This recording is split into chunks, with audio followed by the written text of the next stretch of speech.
It's a very, very, very warm May 20th. Right now, probably won't drop this till Friday? You thinking? Yeah. Okay, so you'll see us on Friday, but it is the Rambling Dudes guy here with the Puerto Rican Nightmare, in my opinion. That's Yadi, and you got me. I have no cool nickname yet, working on that, but I am Trevor, co-host for the evening. Ryan is not with us, but he is with us in spirit. He's doing okay. He just couldn't make it out tonight, so. Life happens, you know. We would get busy. Now, if this was our main source, then it will be different. But eventually, he'd be joining us via teleconference is what he'd be doing. Right? So. Yeah. We'll actually we can connect him in a phone call. Oh, hey, there we go. And then he can be on the phone and listen to it. He'll be watching Raw during it. Like, yeah. Oh yeah, he'll be the commentator right. He'd be the Pat McAfee of the channel, just random nonsense that we don't know what's going on. No. How's it going, man? It's going, man. It's been a few weeks. Been a couple of hot weeks. Went to the zoo, the Detroit Zoo, which is always a good time. My great niece's second birthday party. Went there with that. Went with the wife and my niece, her husband, their kids, and everything. It was a good time though. It was a lot of fun. It was hot though. Thankfully, it wasn't humid because that had just been unbearable. But we did the whole thing. We walked the whole thing. We had to do the polar bear enclosure twice because we didn't see it the first time. But it was a good time. It was a lot of fun. We had a great time, and they were really just glad that we were there and stuff. So, but yeah, it's been a busy few weeks just working really, and life is happening. I'm getting hyped up for Hellblade II. Can't wait for that. Senua, I think it's Senua Saga is what it's called now. Okay. For those of you, for some reason, that don't know, Hellblade 1 was notorious for showing what it's like to actually have a person who hears voices in their head. It was heavily researched, heavily refined. They respected the material. And what was cool was if you play the game, like the best way to play the game is with headphones on because you can hear the voices and they're directional. So like you'll be playing and all of a sudden a voice will say, we shouldn't go that way, or, you know, she's going the wrong way or whatever. And you're hearing it all around you. And like, it's like sweeping past you sometimes. It's crazy. It's cool though. I think my favorite little side note is the main actress who plays Senua. She was actually, she was only supposed to be like a fill-in for the character, like until they got like an actress, but the director liked her so much because she works for Ninja Theory. I can't remember what she does off the top of my head, but he liked her so much. He's like, she's got the role. Like, let's make it her. So she did that. And then the second one, I've been waiting for this ever since they announced it like a couple years ago with that crazy trailer where she's kind of chanting and they bust into like this Viking song that's just like, she just goes hard. And it's just super cool. It's actually I might be saying this wrong, and I apologize. I love this band. It's called Heilung, I believe is what it says. And they are a traditional kind of Nordic band in the sense that if they can make it where it would have been used at that time, they play it. Like they show her playing with bones on stage, like making noises with that. All their instruments were to have existed at that point, you know, stretched skin drums and everything like that. And then the only modern take of it is like the microphones. They're crazy good though. And that was actually my first introduction to them, but I'm excited for Hellblade 2. It comes out tomorrow, May 21st. Obviously this will air after that, but you know, very excited for that. I already told the wife, I said, you realize after work I'm gonna be playing that for at least an hour, if not longer. And she just shook her head. She goes, are you playing that in the bedroom or in the living room? I said, well, I kind of wanted to do it in the living room, but you know, we'll see what happens. happy wife, happy life, happy spouse, happy house though, so you know, right? Exactly. But yeah, looking forward to that. I haven't really been too many games I've been really that excited for lately, just because I really feel like this generation's just kind of been forgotten about by developers. I mean, yeah, we've had our landmarks like, you know, God of War, the Spider-Man games have been fantastic. What was the one I was just thinking of? Oh, snap. Marvel Snap. Yeah, Marvel Snap. Cyberpunk was the one, yeah, like 2077. Once that got fixed, I mean, obviously not a very great launch with that title and everything like that. But if you were to launch it in its current state, it would have won every award. I honestly believe it's such a great title. Um, I still gotta play that game. you I still haven't haven't. played it? No. It's a good time to get into it because they just dropped that Phantom Liberty DLC not too long ago, and that fills in some story gaps. I feel, and it kind of brings in some new things. And they actually recommend that if you played the old way for like however long you had it. Mm-hmm. I've logged, I think, close to like 90 hours, which I know is nothing compared to some people. I know people who have multiple playthroughs. I am that person. It takes a lot for me to play through a game twice from the beginning. Mm-hmm. If I have put all this time and effort into making my character how I want them, that's who I'm playing as. Like it's just how it is with me. Excuse me, sorry. But yeah, definitely want to pick up the new Phantom Liberty DLC is like a spy action thriller. A lot of fun, a lot of cool different missions. Idris Elba kills it as the guy you're working with, and then I cannot think of the actress's name, but she plays Songbird. She's really cool too. The woman who plays the president is awesome. It's just it's a lot of fun. It's a whole different beast because you're in a different section called Dogtown of Night City, which is kind of like this militarized zone of like a free nation within its own thing. And like the leader does not play by anybody's rules but his own. And so like you got to kind of watch your step a little bit differently in Dogtown and stuff, but it's a lot of fun. That game is so sweet. I was so happy I picked it up. I remember when they announced it, and then like we didn't hear anything for like 2 years. Like, oh, they announced it. When's that coming out? And then like I remember reading an article that like the unwieldy level of hype for this game might sink it faster than anything else. Cause you're expecting this amazing experience. What if it's anything less than just astounding? You're not going to like it. So, but for me, it lived up to it. I didn't have nearly as many glitches as some people did. I was watching videos of cars just randomly flying out of flying out of areas. I did have a couple where I walked into a bar and one of the characters was like T-posed and stuff, so that was funny. And then so random. Yeah, that one was random. The most random one I actually had it on video. I was driving and my right front tire got sucked into the ground and like my car like spun around for a minute. I eventually landed and I was good, but I was just bizarre, like glitch in the matrix kind of vibe. But definitely a good time to get into it just because they've balanced out a lot of stuff. They've revamped the whole thing. So if you want to be prepared, you're going to invest a decent amount of time in it. You can mainline the story, I would argue, in probably about 30 hours if you did just story stuff. But the side missions are so fun. Like they're pretty varied. There's a few that I would argue that they don't really get that repetitive though, because CD Projekt Red worked really hard. I think they followed the steps with their take on The Witcher to where like everything is varied, everything's different. And then you now have this situation where you have missions where you're picking stuff up or you're going to interview people or you're going to talk to people and stuff like that. One of my favorite instances, I was in a diner and these people busted in and they were going to rob the diner. And my V turns to him and starts talking to him. And the guy recognizes me because my reputation score was so high.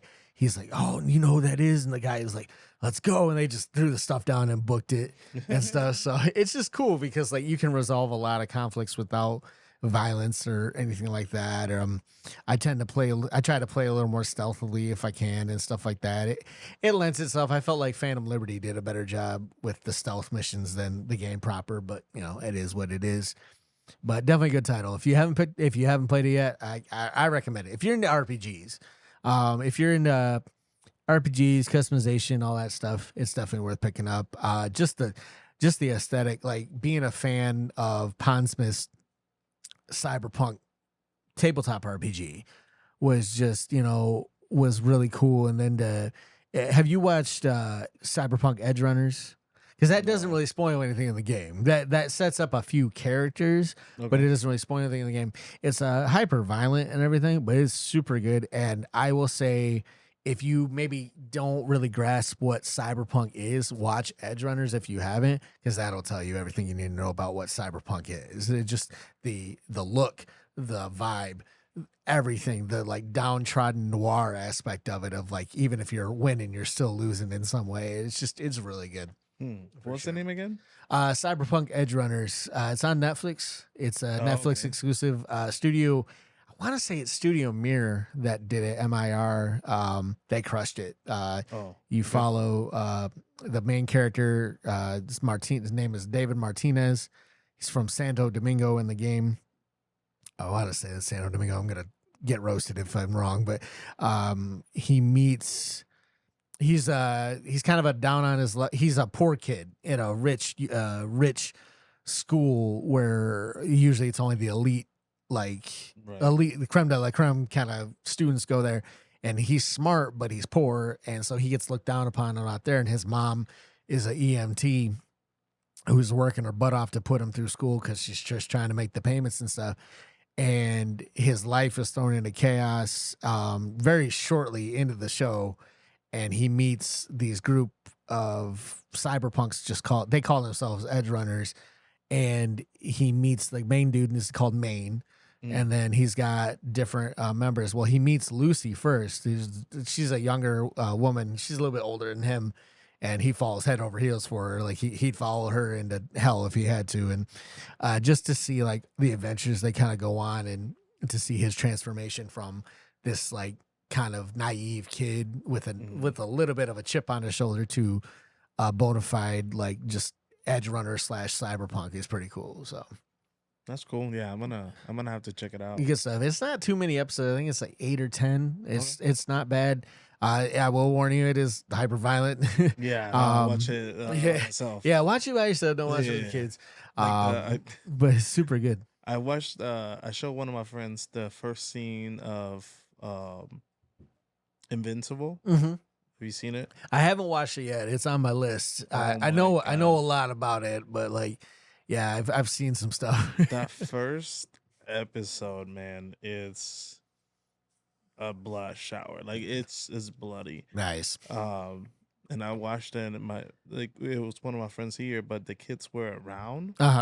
And one of them kind of sneak in a little bit and watch something. Oh, okay, let me stop this.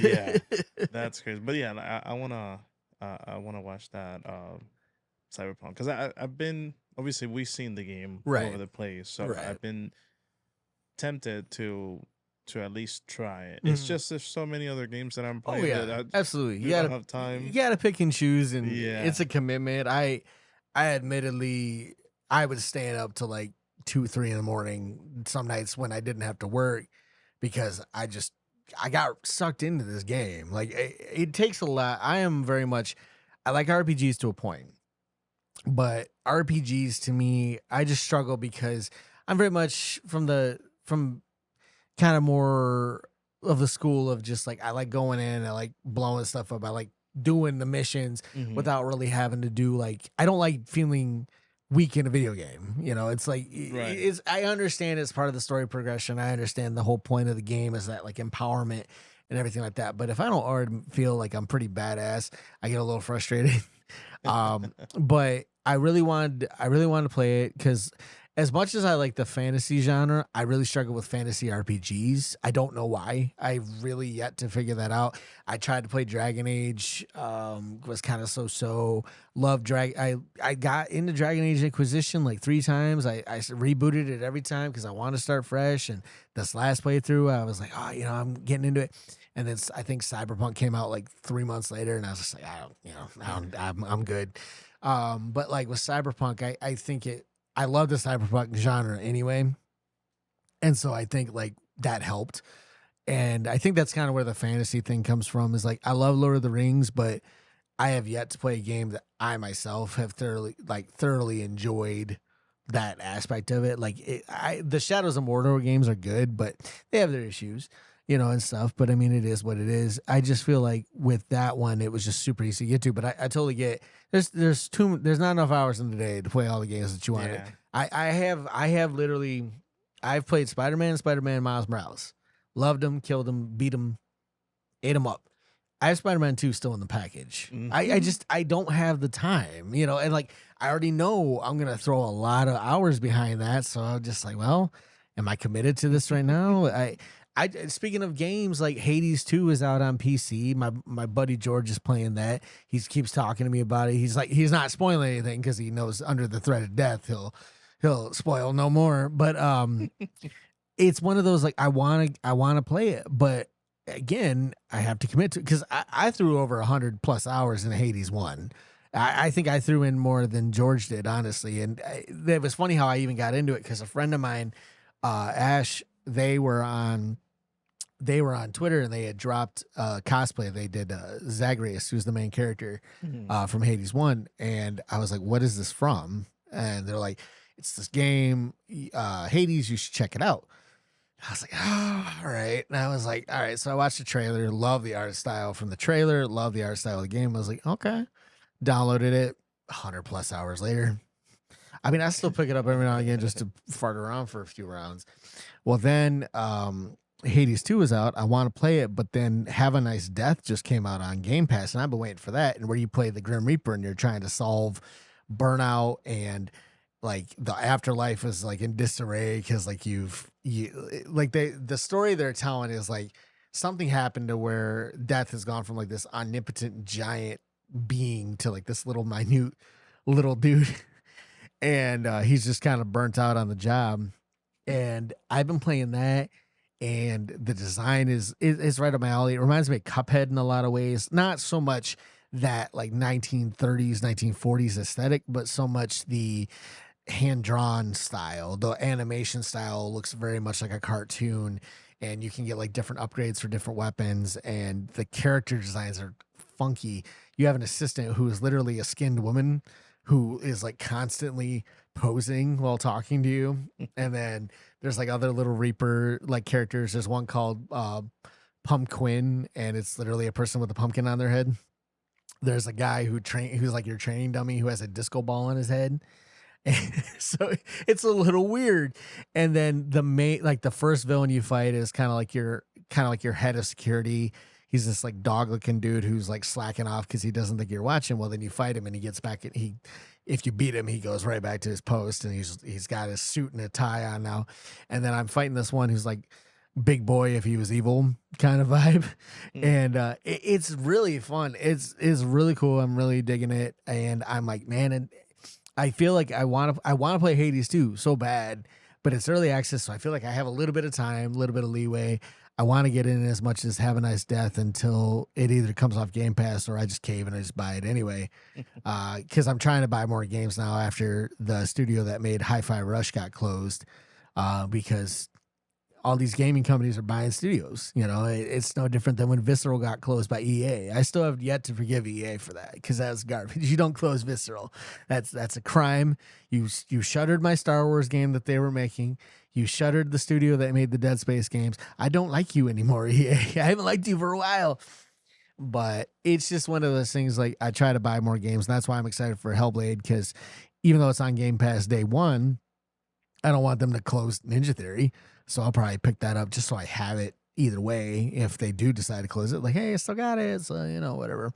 But yeah, and then admittingly, I'm excited. I'm a big sports fan. I'm not a big sports game fan just because I'm not very good at them. I'm pretty good at the NHL games. I'm pretty good at the football games. My buddy Justin was infinitely better than me. I don't know why. We used to play the old NCAA games, as I was always U of M, go blue, national champions. That's right.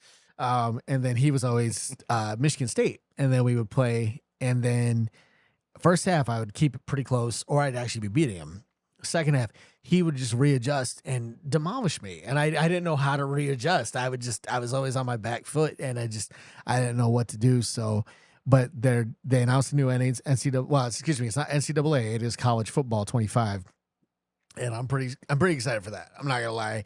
I've been missing college football games. I think the fact that College Football 14 is like $70 or more on the used market is garbage. So I'm hoping that this is good. So EA, I will give EA this. They make a good sports game. That's all they really do. But that includes studios. But what was the Star Wars game that that company was Visceral was making an open world RPG style. I think the rumor was I think you were going to play, it wasn't Star Wars 1313, much to my chagrin, but the rumor was it was going to focus more on, it's kind of like what Outlaws is going to be now, I feel. Okay. But like they were very minimal on what they said because they wanted to have a big showcase.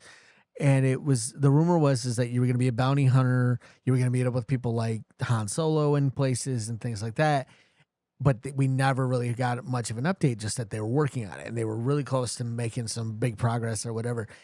And it got quietly canceled. Then Ubisoft was making one and like the same thing. And maybe I'm thinking of, no, because Ubisoft was doing something else. My bad. That had nothing to do with Star Wars. But yeah, Visceral was doing it. They were really excited. They were really tight knit on keeping it quiet until they had something to show. And then it was announced unceremoniously that they're just like, oh, we're canceling this game. We're focusing on established IPs. It's like, so you have one of the biggest IPs in the world in Star Wars, a game that even if it's bad, is still going to sell because it's Star Wars, and you shut it. Okay, but you want to make money. Gotcha. I hate EA. I'm sorry. Did you get to play Jedi Survivor? Mm-hmm. Oh yeah. I love both of those games. I love Fallen Order. I was really bummed when Fallen Order's announcement at E3 that year was literally, they were interviewing the guy. What are you guys working on? He goes, oh, we have Star Wars Jedi Fallen Order coming out in this fall. And they like barely talked about it. There was no trailer. There was nothing. They were just like, oh yeah, we're working on this sweet, awesome sounding Star Wars game, but we're not going to talk about that. We're going to talk about Aisha Tyler talking about another Ubisoft, conference that no one cares about. But not bitter at all. Yeah, but no, Jedi Survivor is, I would argue, probably the most enjoyable Star Wars game I've ever played. I love the Force Unleashed games. They are up there. Well, first one is top tier for me, mainly because I'm a big Sam Witwer fan. And so him playing Starkiller was like a big thing. Like I legit, I hope someday he's at a convention or something that I can meet him, because he's at the ones I'm never going to. So it's really frustrating, but I really enjoyed his character. I love the customization options. I love the outfits you can get. And so for me, it's always kind of been trying to capture that magic, and Survivor really does that with the different loadouts, with the different stances, everything like that, the characters, the add-ons, the cinematics. Oh, it's so good. My buddy, Luis in the Nerd Archive, in our main channel, the one that makes money, by the way. His computer kept crashing in the same spot. No. He played a game and then it started to not continue after a while. No. And he already passed the time that you could have to like, get your money back. Because he did everything that he could do to his computer in order for it to work. And it wasn't. So that would be so frustrating. He ended up buying it again for Xbox. Yeah. So that way he could play it there. See, that's the problem. I have a PC that can play games all day. I love it. I just don't trust gaming companies with PC games that aren't PC tailored. Like, cause all right, so I was playing, speaking of Jedi, I was playing Fallen Order. I was on, I can't remember which planet it was. I fell through the ground like about good 3 or 4 times. Not in the same spot, mind you. So it was a little bit like a death trap. All of a sudden I'm in like this blue area. I'm falling. I can't do anything. And I have to reload the game. But yeah, I mean, you have glitches and they patch them really fast usually. But PC, I mean, what was it? Arkham Knight never got a patch. They just refunded everybody's money because the game was so broken, and they're just we don't. Mind you, that was probably more of a Warner Brothers decision, but they were just like, we're not gonna fix it, so we'll just give you your money back. It was like, it's cheaper for you to give them their money back than it is to just fix this thing. Like, that's insanity.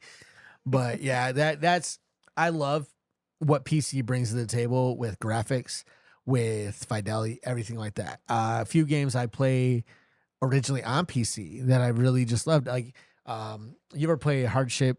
It's called Hard Space Shipbreaker. No. Okay, so this one I found out on PC because the one of the main developers, I think she was, I can't remember if she was a writer or a programmer. I feel really bad. She used to be on Twitter. She actually left Twitter a couple years ago just because of some issues. And There's she, always issues there. you're right, yeah, it's a giant cesspool of crap.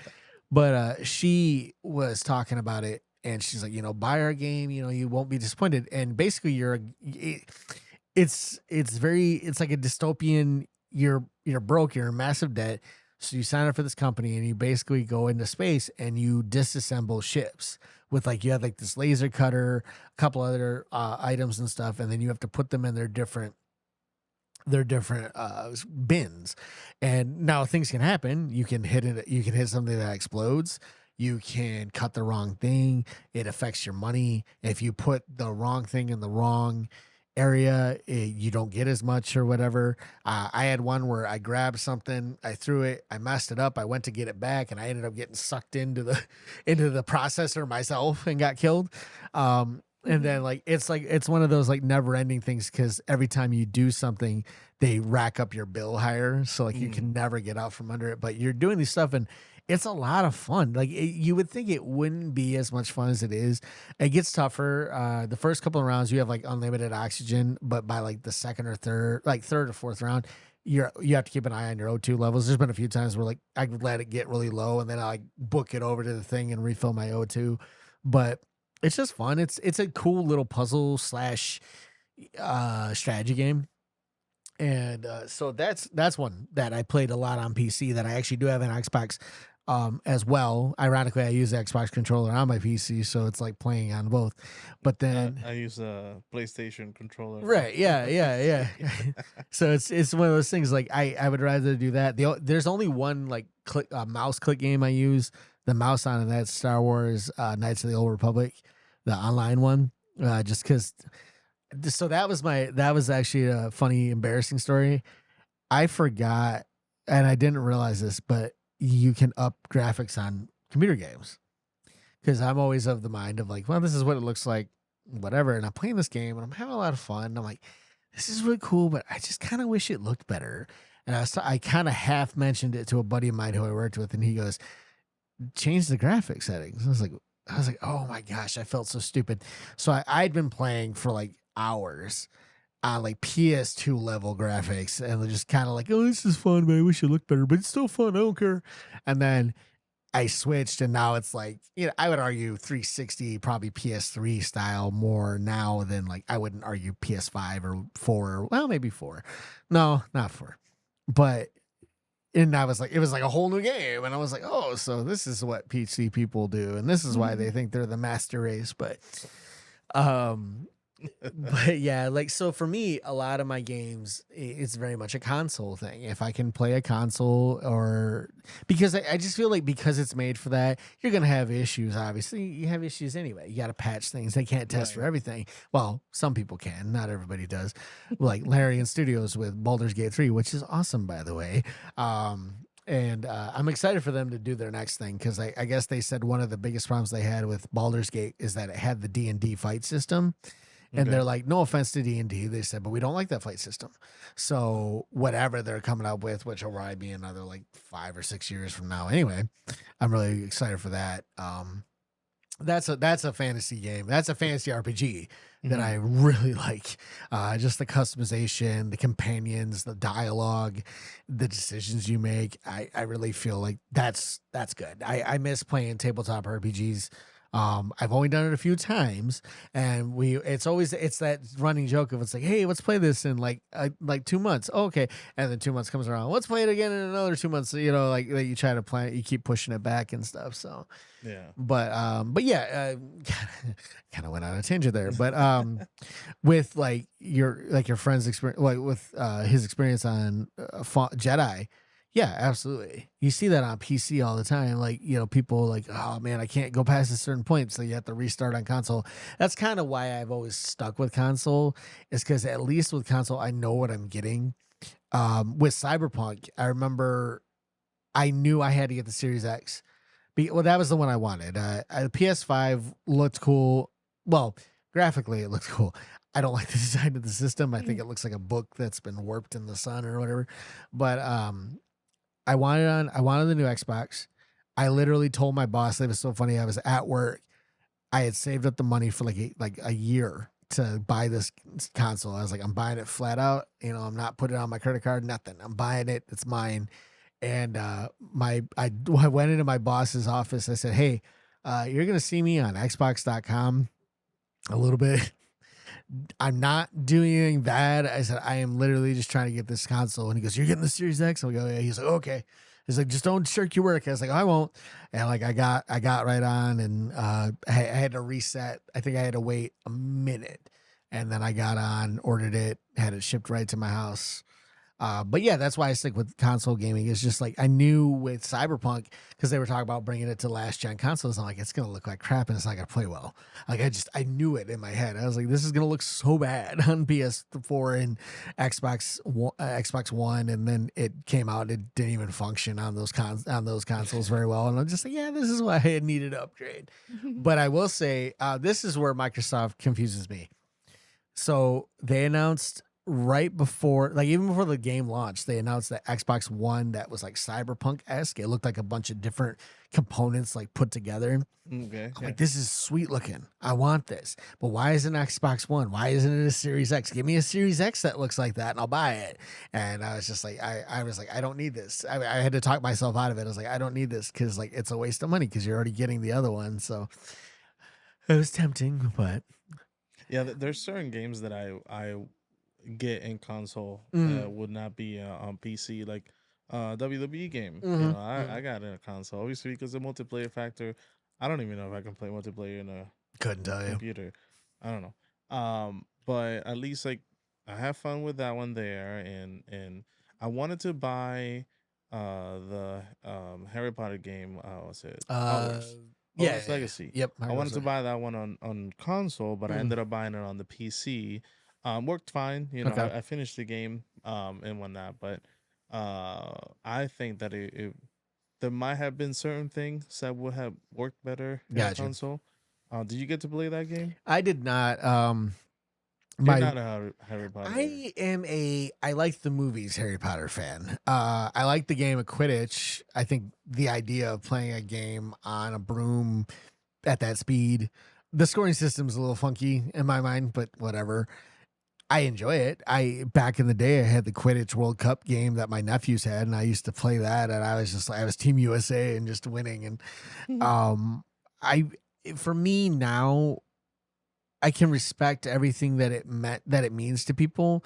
I struggle with the author more than anything else. Not a lot of people. Yeah, I don't want to get into that too much because like I'll be here all night with that. But that's kind of where I'm at now. When Legacy came out, it was a question of I just didn't want to support her. So I really struggled. I was like, if I can get it aftermarket, like because my wife wants to play it. She's excited. It's so funny because I had watched all the movies. She had never read the books. She had never watched the movies.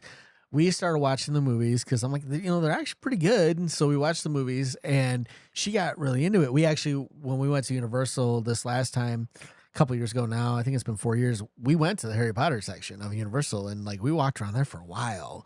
And like she got a wand, I got a wand. Bought some other stuff. She took the test to figure out which house she's in. She's a Ravenclaw.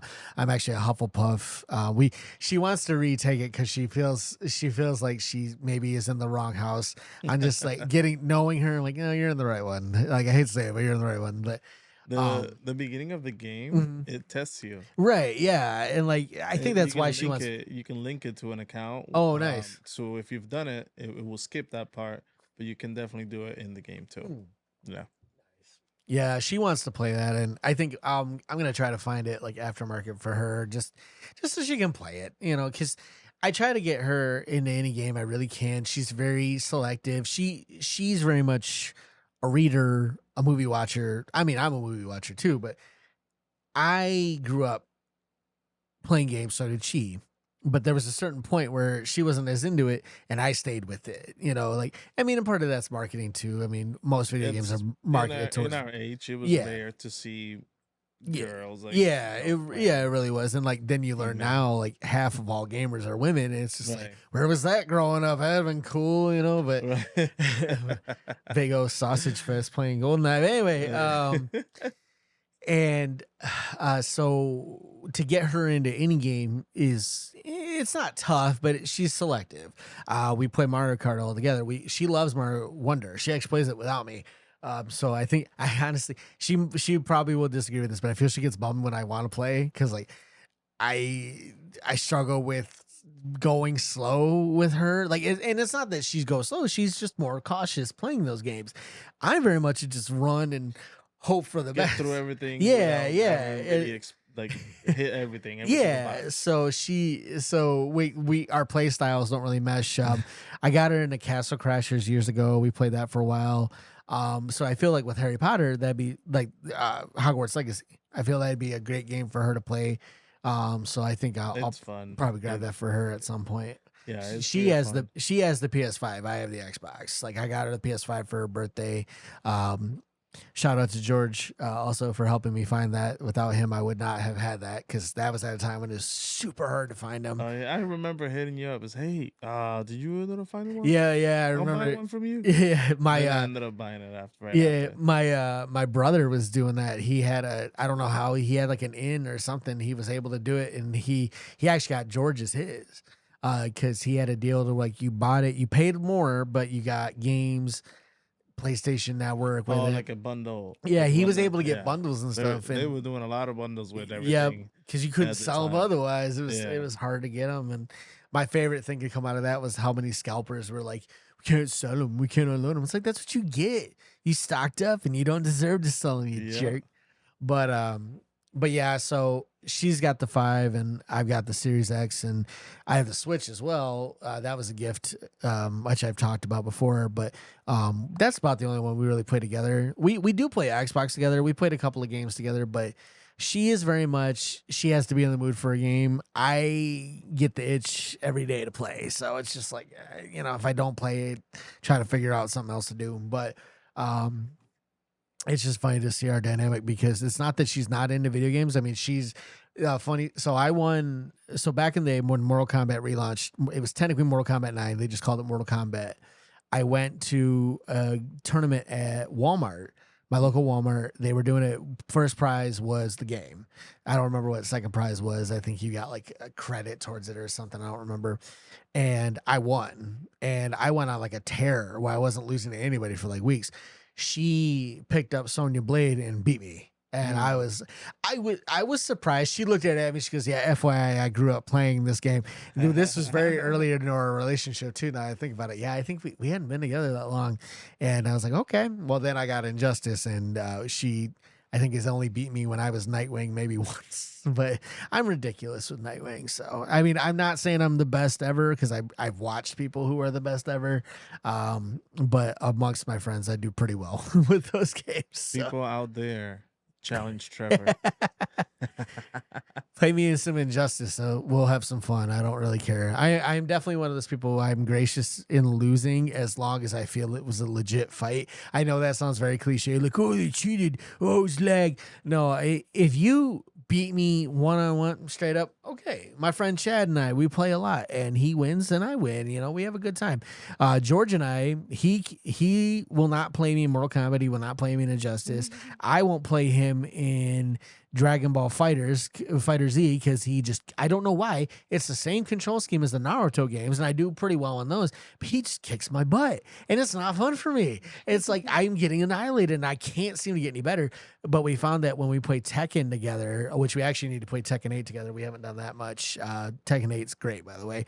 I downloaded the demo and never played it. That is really good. The changes they've made, the upgrades and everything like that. It is so fun. I want to play it because that's one of the games that I used to play a lot. Yeah, especially like I had the PSP. Oh yeah, And I yeah. played that. That's the game that I played on PSP a lot because it was so easy to play and have fun Oh yeah. with it. You know. Right. My first real taste of that was Tekken 2. I think I had a demo for Tekken 2 on the old PlayStation, the ones that used to come with like the Pizza Hut things, like they used to give you those. Yeah. I played Tekken 2. My brother got that, and then he got Tekken 3. He unlocked everybody. Like I was actually surprised to learn that you had to unlock all these characters because like he unlocked everybody. And then we used to play that for hours. Got Tekken Tag Tournament when that came out on the PS2. That was a lot of fun. And then when Tekken, was it 5? Tekken 5, I think. I played that. And then we got really into Tekken. I got really into Tekken 7 because I got that from work when I worked at GameStop. I got that for free and love that. So when Tekken 8 came out, I was like, this looks sweet. And then like my buddy George, shout out to him again. He and I game share, so he picked it up and we were both playing it because we both like it. We both can play it, and we're pretty evenly matched. We have some good fights on those.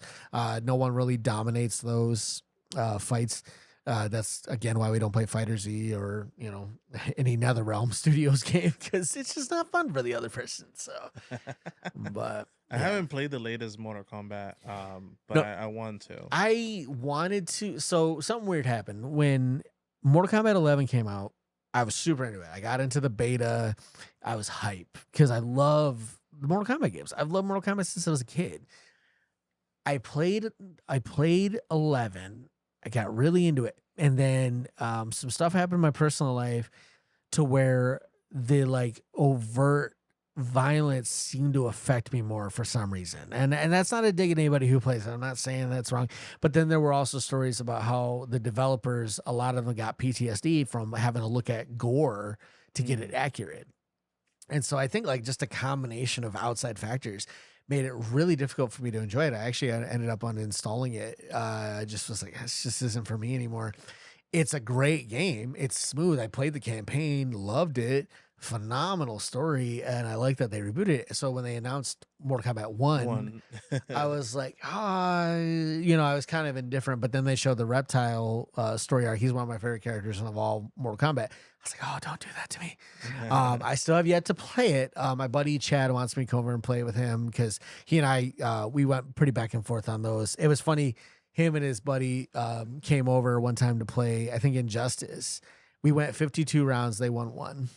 Like they kept passing it between the two of them, and I just was on a tear. And then I think they finally beat me. I think Chad did. And he goes, "That's all I wanted was one win. I don't care."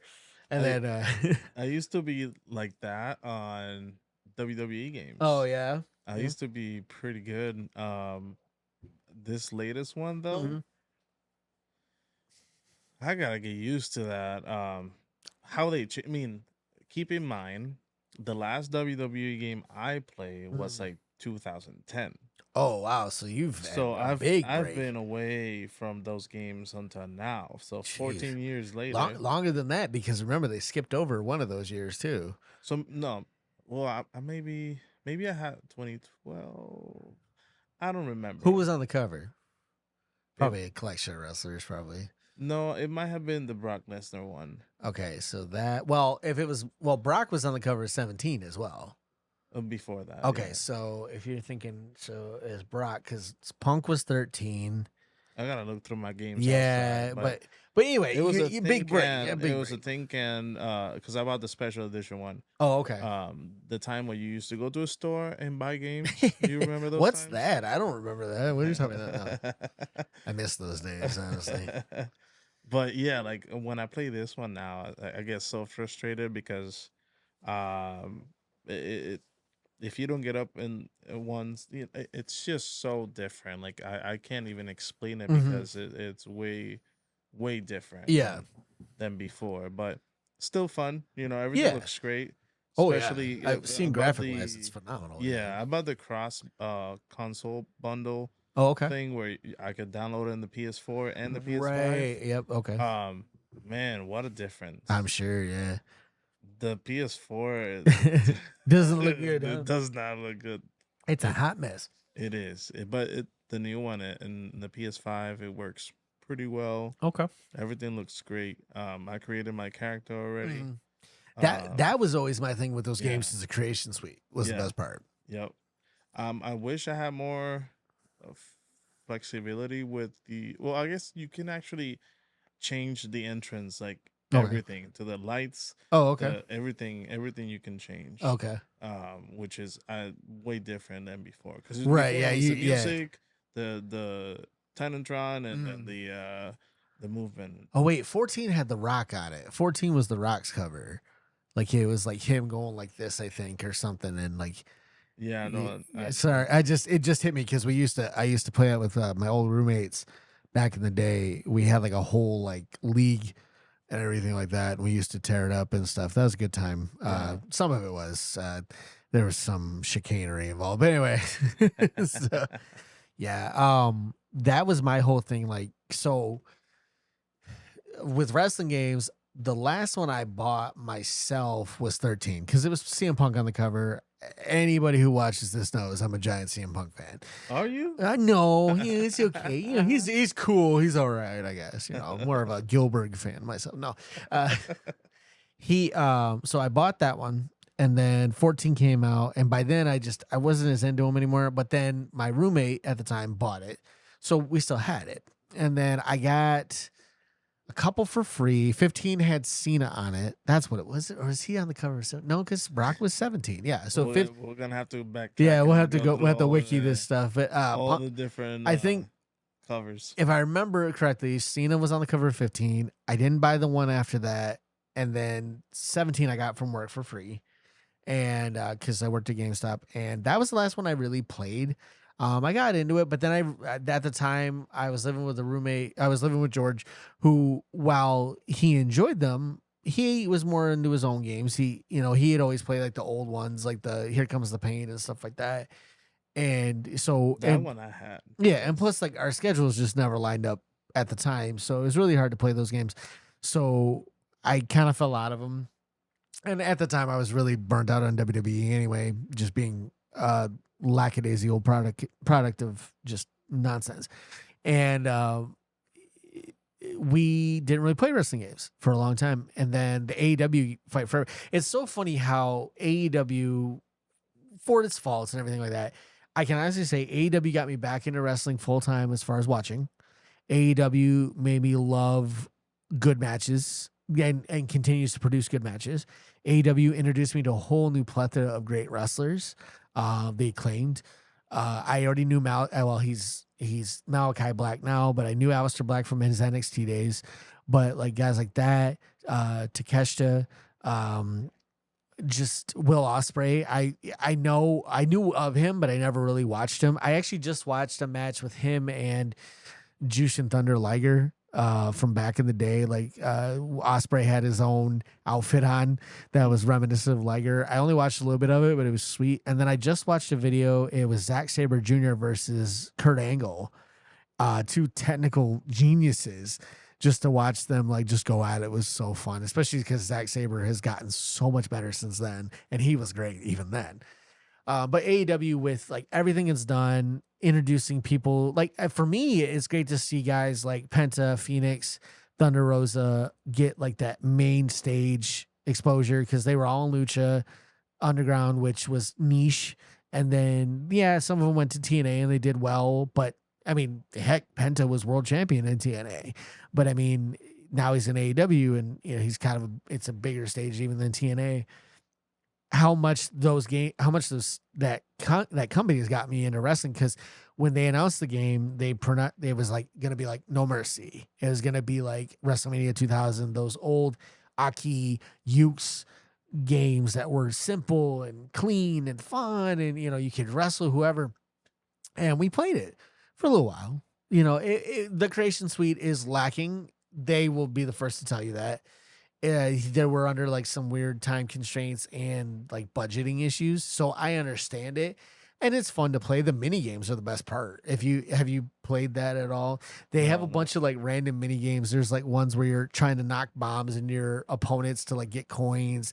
There's ones where you're just like, there's just these random weird have nothing to do with wrestling, but they're fun because they're mini games aspect of it. Those are a lot of fun. It kind of reminds me of like Mario Party, but with wrestlers a little bit.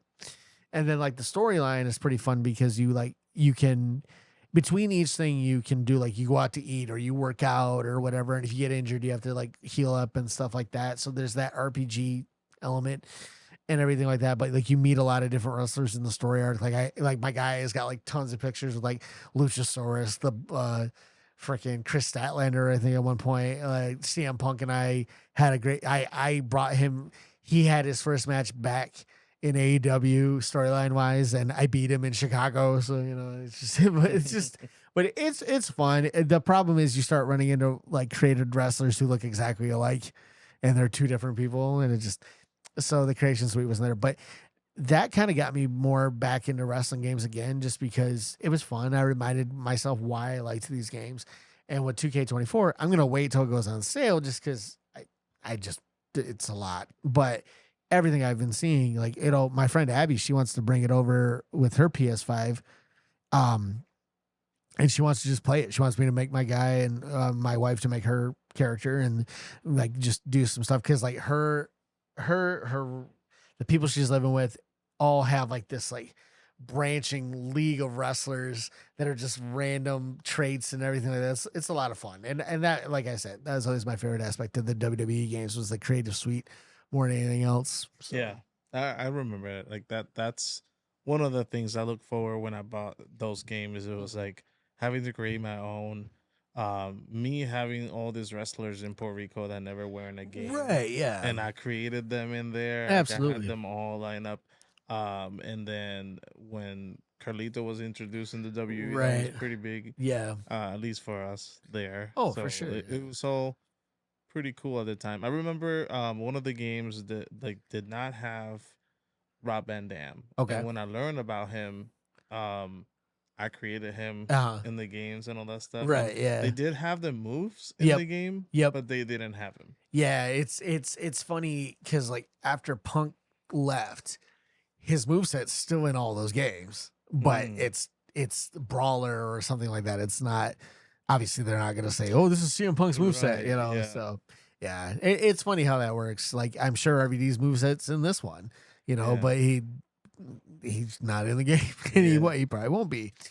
So before Batista started, at least like being in WWE, he was in WWE, but he wasn't in the game that was last year. Right. I created him in there when I'm just remembering all this different characters that I added, but he was one. Shawn Michael was one. Rob Van Dam. Yep. And I think that was it. Yeah, when I think 2K17, I downloaded a Penta character. I downloaded the Lucha Underground title. A few other things like just characters that you just don't see otherwise. I think I had Finn Balor, like a different demon look for him or whatever, stuff like that. That's actually part of the reason I wanted to get this game is like the Judgment Day is in it as the Judgment Day. I like that aspect of it. I like my favorite thing was always like put the titles on people I wanted to have the championships. Yeah, because like I remember having all of them. Yeah, it's just I have most of the titles that I get. Right. Oh yeah. You've got the ones you want, of course. Yeah. And the funny thing is like when in the entrance in the characters that you create or any character, they put the titles on, right? And it was all in random spot because I had like so many titles. Oh yeah. And I don't remember if they actually put them all, but they did have multiple titles. Yeah, I think I remember you could like have an entrance with like at least 3 belts or something like that, and I was like, that is insane. But I mean, hey, your character's that good, they gotta have the gold on. That's just how it is. Yeah, it's so funny with like the wrestling games, just because. Like for me, it was kind of cathartic to beat wrestlers I didn't like. I remember I don't remember which one it was. I was wrestling Hulk Hogan, and it was like 80s Hulk Hogan, and he put me in the sleeper hold, and I suck at those sleeper mini games. I don't know why. I was never any good at those. I'm not good at the one now. Yeah, and like he had me. Went down for 1, went down for 2, and I was like, oh my gosh, he's gonna beat me for my title. And it went down, and somehow I did it right. And my guy like rallied, and I fought to keep him away from me, like for that sleeper for the rest of the match. I started doing everything I could. I think I hit him with like 2 supers to put him away, just to be like, nope, you're not getting up. So it was funny. In this new game, so I started like a faction, right? And then I have like 4 different characters or whatever. So one of the matches to move forward was gonna be a 3 versus 3. Okay. Man. Ouch. Then the first freaking, like, starting the game, you started at like a 69 or 70, like not level, I don't know what to call it, but it's ranking. The ranking of your character is that low, even though it's a good character. Guess who they put me with? Against, I guess. Oh, probably somebody good. So probably like Roman Reigns, probably, or yeah, they put me against the Bloodline. Oh gosh, yeah, that was fun, I'm sure. I turned off the game because I was like, "There's no way I'm gonna beat them." Like, with this characters. This is bull crap. This, I was like, to call out George real quick. I'm still thinking about the fact that you played NHL as the Detroit Red Wings, and anytime you lost a match, anytime you lost a game, you wouldn't save it. Like, Red Wings were undefeated, and I'm okay with that to a point, but you didn't get it legitimate. We're gonna have to invite George here. Yeah, he said he's excited. He definitely wants to come on because he'd have a lot of fun. I want to see you guys argue about old like games and stuff. Oh my gosh, it's so funny. Like, it's so funny because like he very much played games I've never heard of, and it's not that necessarily that I'm not saying that they're bad or anything like that. It's just that they're Japanese games or they're niche games that like are for people who are like hardcore into certain games. That most of my gaming exposure was, if I didn't know about it on TV, I didn't know what it was. Right. I mean, that's just how it was. Yeah. And then like once I got Game Informer, I started learning about other games, and then even then, only so many titles. But he'll be like, yeah, I just went to Disc Traders and picked up this and this and this. I'm like, what is that?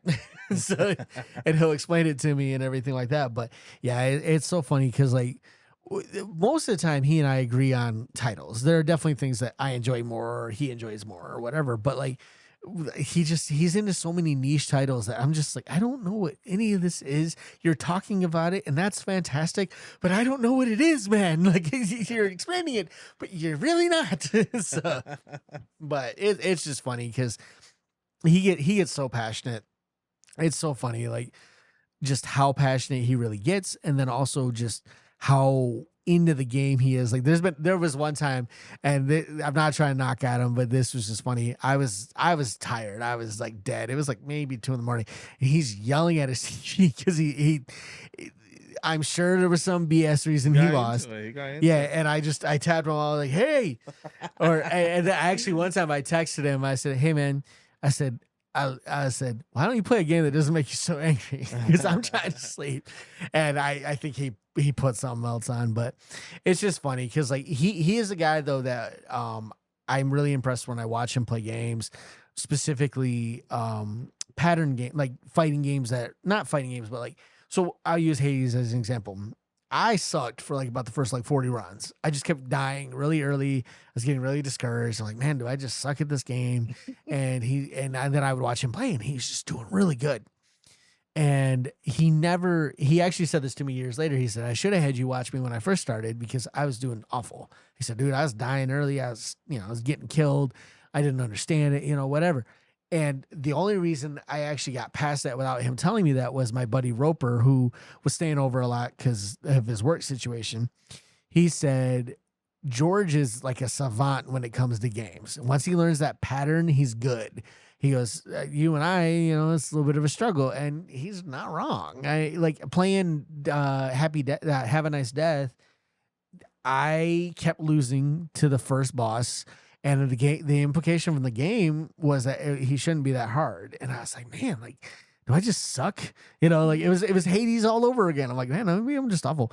So I watched a YouTube video, and they said that the one thing you need to do with any of these games, any of these bosses, watch them first, learn their pattern, because their pattern really doesn't change. They have different phases, but you can learn their pattern. So I slowed myself down for that first fight, and now I don't lose. I beat him every time now. So, but watching George play Hades really bummed me out. And then Roper said that, and then George years later was like, "Yeah, I should have had you watch my first runs because I was terrible." I was like, "Well, that would have been nice," but I mean, it's no big deal now. But yeah, I think I actually got further in Hades than he did, only because I kept playing it. He got into other stuff, and not that he wasn't playing Hades, but I logged, I would say, at least 150 hours. That's probably the most I've ever logged. Now, this is knowing how much I've logged. I'm sure I've logged hundreds of hours in GoldenEye, hundreds of hours in Halo games. Halo Reach alone, I'm sure I've logged probably close to 100 hours, if not longer. And that's not multiplayer, that's story. I love the Halo Reach story. And so to like play Hades is off as often I did. And it's one of those games too that you pick it up, play a few rounds, put it down. You don't have to keep playing, versus a lot of these games where like if you stop playing, you might forget the story, you might forget like all this other stuff. So that's where Hellblade is coming in. Of like, I'm really excited, but I'm also nervous because like I don't want to take a lot of breaks in between playing it because I want to play it. Hellblade 1, I played. I think I've beaten it 3 times, and while that's not rare for me, I've played Portal 2 a million times. Mega Man 2, I played a million times. The Uncharted series, I've played through those multiple times. 3, I've probably played the most. Whereas, like, games now, I might play them for a little bit and then drop them. And so for Hades to keep playing that, and then I'm fully expecting Hellblade 2 to at least play twice, because I just, it's gorgeous, too. It's a beautiful game. Like, so fun to play. Look it up. I don't think I've ever played it. I definitely recommend at least playing the first one. Just experience. Play it with your headphones on. Play it, yeah, I guess you can play it without lights on. It gets a little creepy in parts, but not like, actually there's one part in one that the noise this thing was making creeped me out so bad. I'm like running and just trying to get through this thing. It wasn't anything. It wasn't a monster. It was just this creature that was like crawling, and you couldn't really tell what it was because of the way the level was. And like, it was just making this noise and just creeped me out. And I was like, nope, nope, nope, nope, nope, and just hoofed it through the thing. But it's a lot of fun. The action is really good. The swordplay is beautiful. Character design, I wish they had made an art book, because I'm very much a collector of art books if they're cool. I have the Borderlands art book. I have Borderlands art books. I have a couple other games. Control was one I wanted as well, but that one was like kind of an exclusive deal, and it was like super expensive. I like art books, but I have concerns about price. But yeah, if Hellblade ever came out with like a art book, I'd own it tomorrow. So it's really good. I actually bought a hoodie from the first one. She has a mirror on her hip, which actually works so the cool thing, all right, I guess I forgot to mention this. With Hellblade, there is no HUD. There is nothing to tell you. Like, there'll be things like pop up, like kind of tell you what to do, but like your power, like your charge up for your special, is this mirror on your hip that when the symbol lights up completely is when you can trigger it, and it'll flash every now and again to remind you. When you can counter, things will flash on the screen, like it'll be like a blink off of a piece of metal, and you can, like, parry and stuff like that.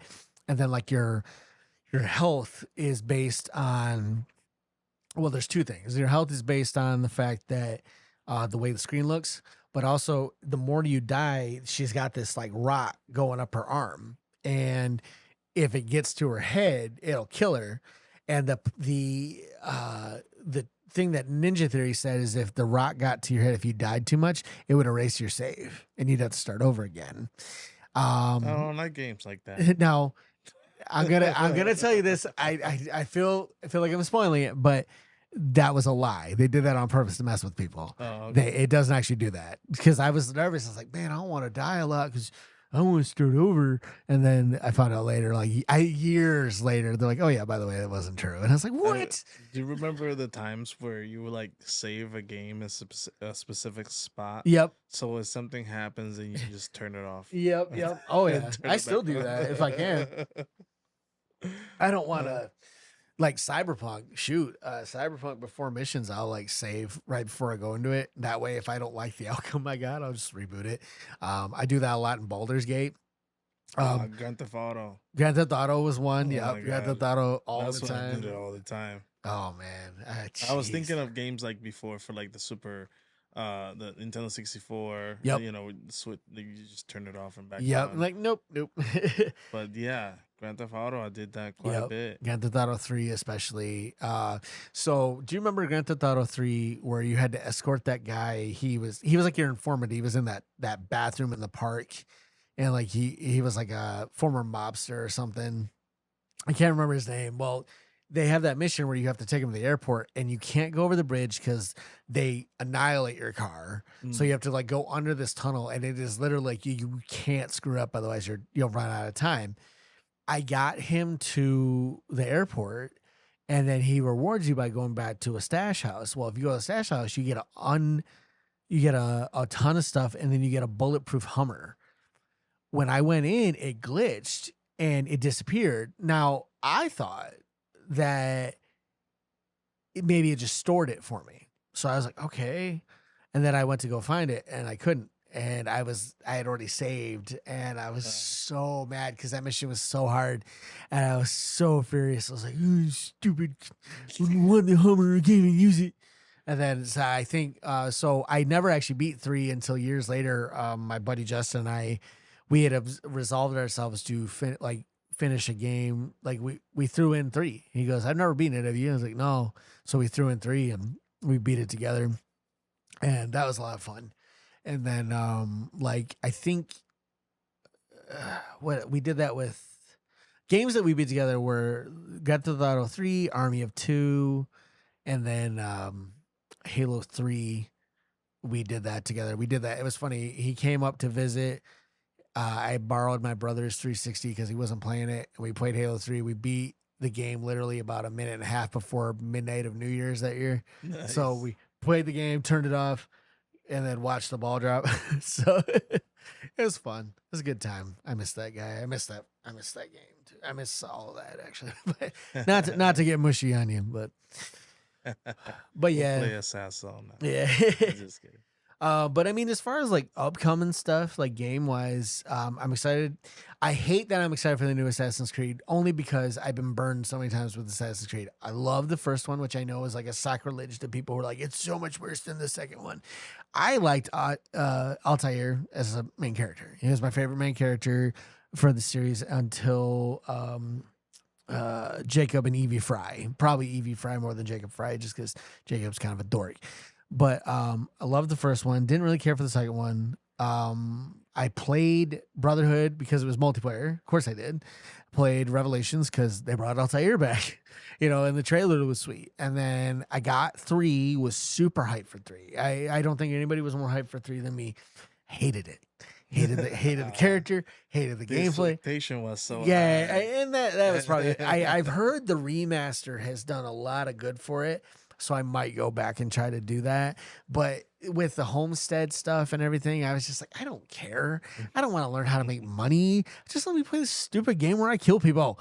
And so I got out of them. And then I didn't play Black Flag. I didn't play Black Flag because I have a very hilariously bad fear of sharks.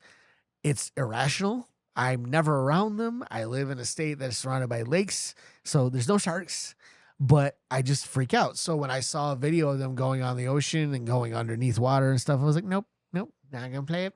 Could be the best Assassin's Creed game you've ever played. I will not touch it. And then they came out with, what was after that? Was it Odyssey was next? No. I'm so lost with those games, though. I think Syndicate was after that because I played Syndicate. I played the first one and the second one, and maybe Black Flag. Okay, so you went. I still have. So you went 1, 2, 4. Yeah, and because it just seemed the same to me. I mean, yeah, they get kind of repetitive for sure. I mean, there's always more stuff you can do, but at the same time, it's the same thing.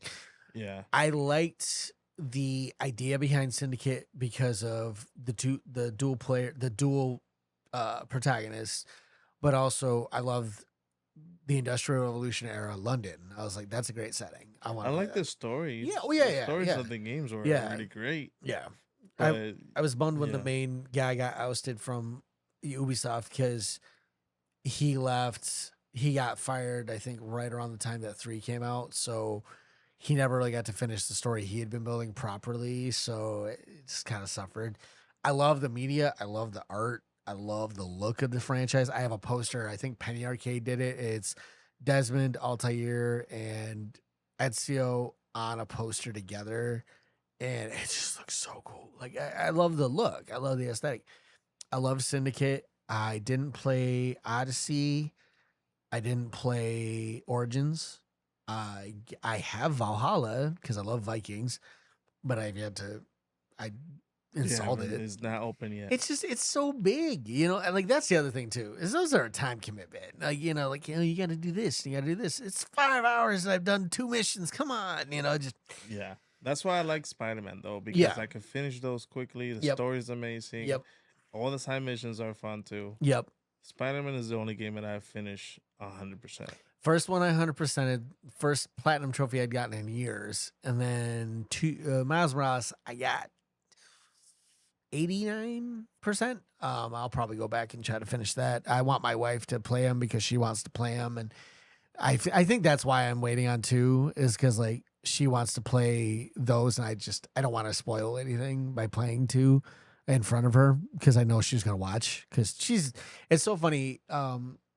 One of the reasons she was never really a big Spider-Man fan, she didn't like Tobey Maguire as an actor. Like I think that's really what it boiled down to. So her kind of she liked Andrew. She liked Andrew Garfield, yeah, she did, and she doesn't mind Tom Holland. I actually struggle with Tom Holland more than anybody, and it's not a knock at Tom Holland, great actor. I just don't find his Peter Parker or his Spider-Man all that enjoyable. His movies are kind of boring. I love him in the Avengers movies. Like those are fantastic. But like what was the last one? No Way Home. It's cool. It's cool. All right. Let me rephrase. I enjoyed it, but it wasn't because of him. I enjoyed it because they brought Alfred Molina back, Willem Dafoe, Thomas Hayden Church, Jamie Foxx, all of those. I loved that Andrew Garfield and Tobey Maguire. So, and that's not a spoiler. Everybody knows it by now. If you haven't watched it by now, that's my point. Yeah, if you haven't watched it by now, you're not gonna watch it, or at least not. Because my wife actually had that spoiled for her when we went into the movie. Her buddy was like, "Oh, can you believe so and so and so and so showed up?" And she's like, "No," and he's like, "Oh, my bad," but. The big surprise for me was when Matt Murdock showed up, when Charlie Cox as Matt Murdock, when he cut, I was like, I literally threw my arms up because I love the Daredevil series. So I don't think anybody was. No, yeah. He was not anything I think they'd even hinted at. So that was cool. And then, I enjoyed it. I worry that I overhyped it. Because we rewatched it, I enjoyed it, and then we watched it again, and that was when I was really just like, this is okay. It's fun, it's entertaining. I feel like I'm a little superhero fatigued because there's so much, It is, and I think they gave a good break. Yeah, right now because we're in the middle of a pretty big lull right now, which is fine. I don't need a superhero movie every year. I'm excited, but Deadpool Wolverine. Yeah, Deadpool Wolverine's coming out. Tickets were on sale today. Yeah, I'm gonna wait. I'll wait till I might have to see that opening day because I'm going to. So like Deadpool, I'm gonna go to IMAX and see there you go. Enjoy that there. See, like for me, it was funny. After Deadpool, I kind of quit caring about other superhero movies, and the reason I say that is I have been a Deadpool fan for years. I have been a diehard Deadpool fan. I was a Deadpool fan, and I know this is going to sound like hipster-ish or whatever. I was a Deadpool fan before he was cool enough to be somebody that other people cared about. He was a rare character. He didn't show up in much. He was his own comic, and he was this thing.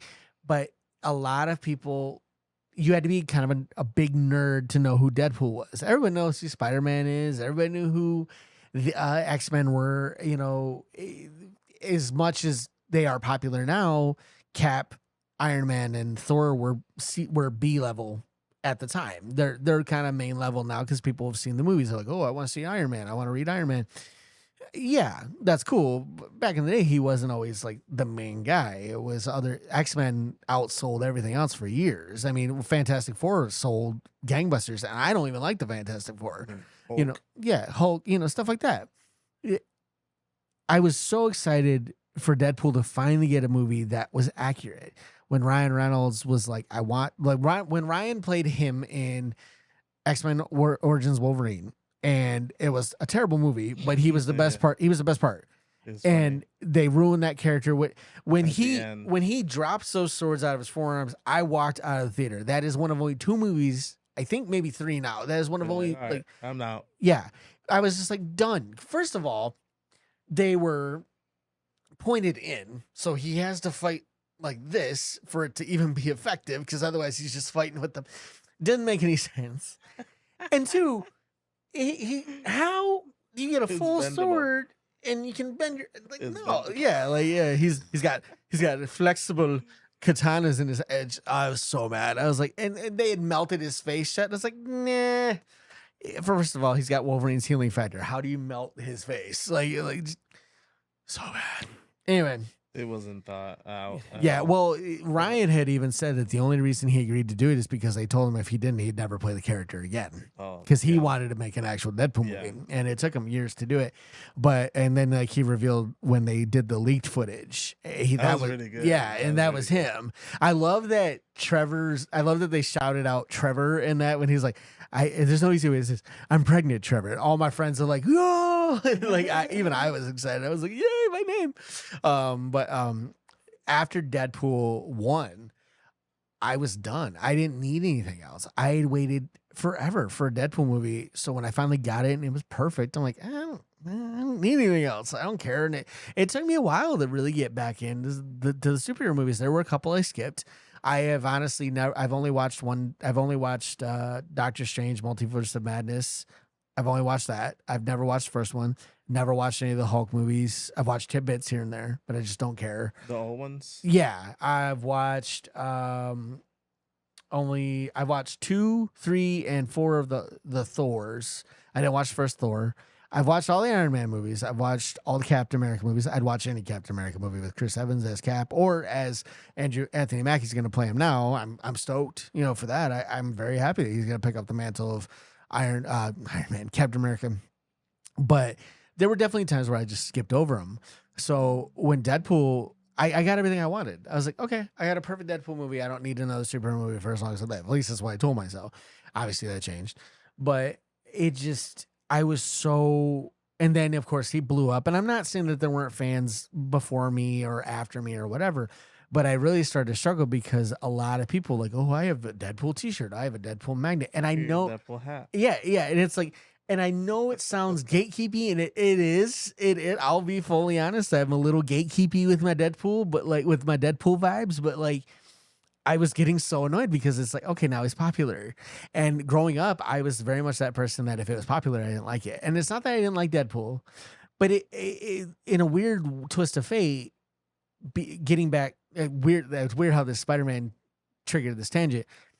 I got back into my love for Spider-Man. Now, understand, I lived with a roommate, not George, but I lived with a roommate before him who Spider-Man was like basically part of his personality. He has Spider-Man and Venom back tattoos. He had multiple Spider-Man costumes. This is a guy who loves what Peter Parker is. And I respect that. He's explained it to me a few times why he does, and that's cool. That's no big thing. But it got to be so much that I just kind of got burnt out on Spider-Man. Well, because of the love fest on Deadpool, I actually rediscovered my affinity for Spider-Man. And then when Into the Spider-Verse came out, I was like, this is amazing. Those movies, I can't wait for the third one, but those 2 movies are perfect. Did you see the little special? Yes, I totally watched it. It was creepy in parts, but I loved it. But yeah, no, I love that animation style, and it's cool to see that animation style be influencing other things. Like the new Turtles movie is the same way. There's a show on Netflix. I can't think of what it's called. Very much the same animation style. It's just cool. Like in Miles Morales, I gave him that ability to where he looked like he's into the Spider-Verse, where he's kind of that glitchy kind of vibe. I can't play with that. Oh, but yeah, this is pretty cool, but I can't. I just really enjoyed that and stuff. But then I kind of got burnt out on Deadpool. So when Spider-Man kind of got thrusted back into the forefront with Into the Spider-Verse. I was like, okay, cool. I'm back with Spider-Man and everything like that. And, whatnot. And now that I admit, after Deadpool 2, which I was not very much a fan of, I've watched it a few times and it's just not as good to me. It's not that it's bad. It has its funny moments. I think I was maybe expecting a little too much. That was my biggest worry with Deadpool, is I was going to overhype it and then I was just not going to be happy, but it was everything I wanted. And 2 was just so middling for me. I love a lot of it. I think a lot of it's hilarious. A lot of it's funky. A lot of it's very, yeah. I mean, yeah, you got Josh Brolin as Cable.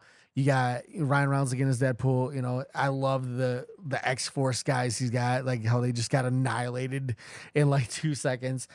But I really struggled with the main villain in that show, in that movie, just because he was relatable, but they made him annoying. I felt, and that's not a dig at the actor. I'm sure the actor is a fine actor. I didn't really like the role for him, I guess. So which one is the orphan guy? Yeah, the guy who was like he becomes like fire, like he does like he's like a pyro villain or whatever. Yeah.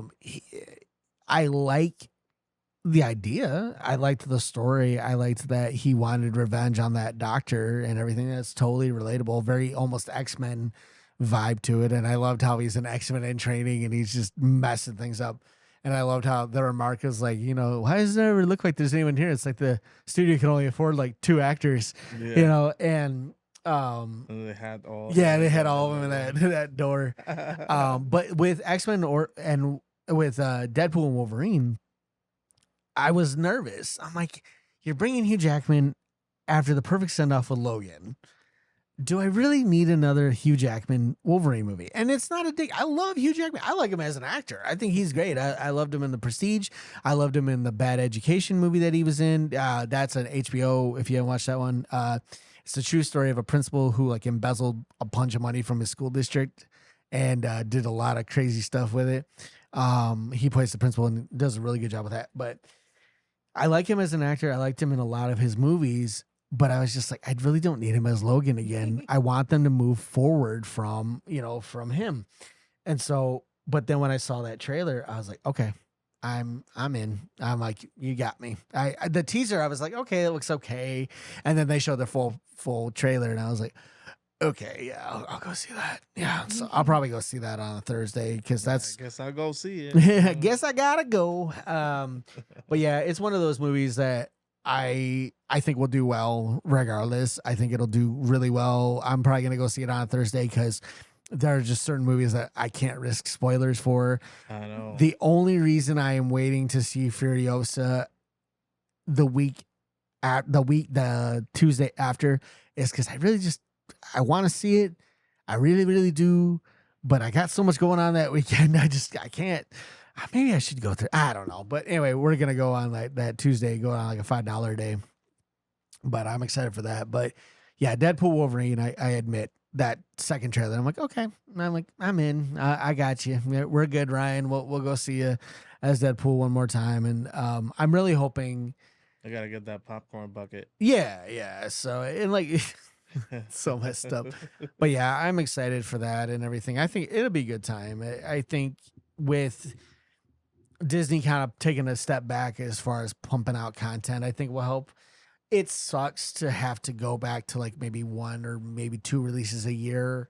But at the same time, there was so many coming out, and you can't deny that there were ones that they just lost money on. Ant-Man Quantumania, I know, lost money.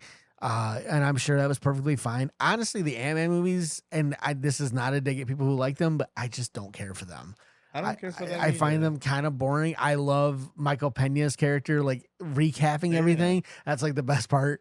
But I like Paul Rudd. Yeah, Paul Rudd. Ant-Man. Yeah, he's great as Scott Lang. These are not as interesting as the others. The problem I feel with like they were setting up so many different things that I feel like a lot of those movies it got boring. Yeah, it got boring, and like they were never enough to stand out on their own. Like I wouldn't pick Ant-Man out to watch Ant-Man. I'd pick out Ant-Man to figure out little hints at other, Avengers movies.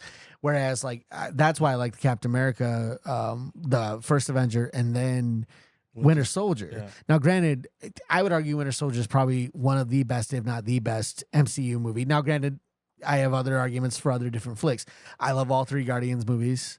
All three Guardians of the Galaxy movies are phenomenal. They're actually it's rare to see a third movie be way as good as the first one, if not better. When Gunn was fired and then brought back, I was like, okay, at least he gets to finish his trilogy, because you always hear about that. Like, they did 2 and then like they weren't able to do 3 or whatever, and it really suffers. Tim Burton as Batman, I would argue the new Star Wars movies would have been better. Not that I love Last Jedi, and I know that's going to get a lot of hate from people who don't, but Justin is going to say something. But Last Jedi is the best one of the new series, man. Love Andor, by the way, but he does like that. I don't care. I haven't finished it. Yeah, it's a good one. That was one of the first Star Wars shows, I should say. First Star Wars content where I was genuinely nervous at parts, because it got me so wound up with like the espionage and like the secrecy, and it's just like, what's gonna happen, So that was cool. But anyway, but like, yeah, like for Gunn to come back and finish this Guardians trilogy, I'm excited to see where they go from there. If they do anything with them, I hope they do. They have said Pratt will come back as Star-Lord at some point and all that stuff. I just know with Gunn taking over DC, he's not going to be able to go over back to Marvel and do it. But they have other people who will do just fine. I mean, it'll be all right. I really enjoyed their send-off for a lot of the characters. I enjoyed the new, the Rocket story, although hard to watch at times, but it was really good. That was actually the longest time it took me to watch a Marvel movie was Guardians 3, because I knew just from the trailer it was going to be a rough watch, because they showed Baby Rocket and I'm like, yeah, that's not going to be pretty. So I really struggled, and I had been in a weird spot mentally, just of watching sad stuff. And so I was just like, I don't want to watch this, because I know it's just going to make me sad. It's going to hit you in the feels. Yeah, so when they dropped it on Disney Plus, my wife and I think we waited a week. She had actually went and seen it in theaters. Her friend Sarah had picked the movie because she wanted to see it because they had the otter in it. And right when I heard that, I was like, oh, I bet that otter dies. I bet that's sad. I bet that's terrible. It was. But my wife and I watched it, and the thing I love about watching movies with my wife, especially, is if we're both into it, we're focused, and we can talk, we can chat, and not in the theater, obviously, but like we'll chit chat, but we can both stay focused. And we watched it. I loved it. It was great. It had twists that I didn't expect, and I really liked it.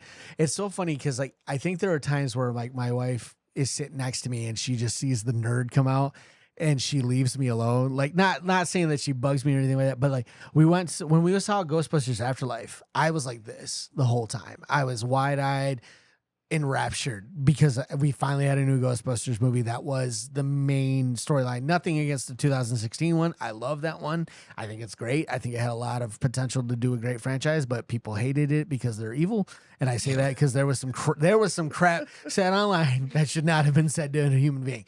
But I really was excited. So like it's so funny because her and I get passionate about a lot of different stuff, but it's so funny because like she'll tell me all the time. She goes, "Your brain exhausts me," because like I'll be talking about 6 different things, and she's just like, "I don't know how you keep that straight." It's like, I don't know, I just do. But yeah, Ghostbusters was one. But yeah, with the Marvel series, I'm excited. This is one of the things you just mentioned. It's like you get sidetracked, but then you go back. Yeah. So, but like with the Marvel movies, I'm excited for Deadpool and Wolverine. I'm excited for seeing where else they go. I want to see what stuff. I love X-Men '97. I'm not going to talk about it because my boy George has not watched it yet. But I will say this: if there is an Emmy in their future, they absolutely earned it. Anybody who's watched it knows what episode I am talking about, and if you don't, you need to rewatch it because you missed it. But phenomenal series. Love the art. Best vindication of Cyclops I have ever had. I have been a Cyclops fan since I was a kid. I hated him originally because I always felt he was kind of whiny in X-Men, but then I got to realize he's a leader. He's trying to corral these group of individuals together to be a team while Xavier is running the show. They have to listen to him in the field, and Wolverine always kind of conflicted with him. They do my boy right in X-Men 97. They get his powers correct. That is actually the most accurate representation of his powers, because everybody thinks it's lasers. It's not. It's a concussive blast of power, of energy. It's very much like, almost, I would argue, almost like the kinetic energy that Gambit uses, except that Gambit's explodes. And I loved the new designs of some of the costumes. I loved some of the new voice actors. Some of the old voice actors were back. It was great. I hope I can buy it, because I will own that. I loved the original series. I was always bummed that I was bummed because I always felt like we got stuck in the Phoenix Saga, and then like I never got past it on TV because it kept rerunning. So like I was really excited to have a chance to watch the whole thing through. Didn't actually end up getting all the way through it before X-Men 97 came out, because I was gonna watch X-Men 97. But yeah, it's just fun. I love coming on here. I love talking about nerd stuff. I love talking wrestling. But I mean, and like you've invited me to the other podcast, I need to get on there at some point, because I'll talk Star Wars, I'll talk Marvel, I'll talk nerd crap all day. My wife, for my birthday, got me a Cyberpunk 2077 comic book, and it's the library edition. And from what I can tell, the biggest difference is that it's bigger pages. It's like full size pages, and it's hardcover, and it's like all the issues together. And I haven't broken into it yet, because, excuse me, I'm waiting to take the time to read it. And there's a few other things I got to read first, but I love comic books ever since I was a kid. I was that kid that liked comic books when nobody else even knew what comic books were. On reading days for school, I brought in comics. I didn't bring in books. I brought in comic books. And my uncle on my dad's side is a big comic book nerd. So I found out where I get that gene from, because my brothers liked that stuff, but they kind of outgrew it. They got into sports, they got into other things, and there's nothing wrong with that. But for me, it was always a matter of like, I loved comic books. I loved the superheroes. I loved the designs. I'm so happy that X-Men is getting its time to shine again. Such a great show. Yeah, I'm excited to see what they do with it going forward. I'm excited for season 2. I'm excited for season 3. I want season 7. I don't care. Just keep going. Like, as long as you can keep it this good, I'm in. It's just how it is. But awesome. You want to talk about anything else? Not much. I'll be back to let you guys know what Hellblade 2 is like, I guess. I'm gonna be playing that tomorrow. I'm excited. I'm hoping that Gearbox announces Borderlands 4 here soon. That's another franchise I'm super into. Now with the movie coming out, and I'm sure they're gonna. Oh yeah, that was one I remember when they announced it, and I got really nervous because I like Eli Roth as I appreciate what he brings. I don't like a lot of his movies because they're just not anything I care about, but because he does a lot of horror, and I'm not a big horror guy. But I'm excited. That first trailer, I'm like, okay. When Lilith shoots that gun and it looks just like a gun in the game, I'm like, okay, I'm in. They paid attention to the aesthetic. I'm good. And yeah, I think I was a little worried because people are learning now when they make movies out of games. They have to, you have to stick to a certain thing, because how many video game movies do we get that have nothing to do with the video game? Resident Evil, the TV series. It's your blueprints right there. When they created that funny looking Sonic. Yep. They had to change him and everything, and then the new Mortal Kombat I'm nervous about. Big Mortal Kombat fan. Love the 1995 movie. That is the best Mortal Kombat movie, period. No one will ever change my mind. I was so excited for this new one, and they were like, oh, it's got the rated R fight scenes. It's got this, it's got that. And then it just kind of came, and I was like, this is cool. It wasn't, they were more setting up. Yeah. Than anything else. The last fight was the last stuff was cool. Goro looked pretty neat and everything. I thought they did a good job. I knew they went CGI instead of puppet route, and I understand why, but my problem with that movie will always be they promised us epic rated R fight scenes. What we got were PG-13 jump camera work. And I'm like, this is not a rated R fight scene. I'm not saying that I have to see a dude's throat get ripped out, but I want to see them fight. If I want to watch a PG-13 fight movie, I'll watch the original, which still did, I feel, a better job than this one. And the old games. Yeah. And like, I loved their take on Sub-Zero. I felt like he was a genuine threat. The actor who played Scorpion is one of my favorite Asian actors, period. So great. Yeah, I was really excited for that. I was excited for everybody that they got. I just was really just hoping for more. But yeah, anyway. They interview one of the actors. Mm-hmm. He did say that they have a lot more fighting in the next one. Good. So yeah, I'm curious with Carl Urban playing Johnny Cage. I was actually one of the few people. I don't want to say I was one of the few people. I was one of those people that was kind of willing the Miz on because he had said he wanted. He wanted to play Johnny Cage. I'm like, I could see it, and then he didn't get it. But I mean, they were always going to go with a bigger name than him anyway. But I mean, I just. Carl Urban crushes everything. Loved him in Dread. Oh, there was a meme. Speaking of Dread, there was a meme that speaks to my whole philosophy on good movies. It said, I would trade the entire Avatar series. And they're talking about the blue aliens, not Last Airbender, because the TV show Last Airbender, I haven't watched the live action one, but the cartoon is phenomenal. They said, I would trade the whole Avatar. Live action is good too. Okay, I haven't watched it yet. I need to. They said, I would trade the whole Avatar franchise for Dread 2. And I completely agree. With Cara Urban as Dread, the other, I can't think of her name, but she played Anderson. I would love to see that. I'd watch it all over. I don't care. I love Dread. It's great. Anyway, off topic, but not much else. Excited to see more about this new Assassin's Creed with Yasuke as being represented in a video game as a protagonist. That's awesome. Despite what the haters say, but no, he was a real samurai. There are Japanese history majors who have proved you wrong. Stop saying it. Excited for that. Excited for Borderlands movie. Excited for Furiosa coming out in a couple of days. Excited for all of that. And like I said, I'll report back on Hellblade 2 when I get a chance. And I'm excited for that. But yeah, other than that, keep watching wrestling. That's what I'm going to do. Watching Dynamite this Wednesday. I'm excited for Double or Nothing. Quick shout out to the build for Swerve Strickland versus Christian Cage. Christian doing some of his better heel work. Not that he ever doesn't. He does great heel work, but I feel like he's really made Swerve pay for the actions that he took to get to the title. Mm-hmm. And I've really loved that aspect. Shout out to Edge for putting out some bangers with, I can't believe I just said that. I hate the word bangers. I've hated it forever. Some bangers. But I'm excited for him doing what he's doing. I'm excited for this Malachi Black thing, the barbed wire cage match. That's going to be sick. I'm here for it. And then Serena Deeb versus Timeless Tony Storm is going to be phenomenal. And I'm hoping for a good, showing from everybody else.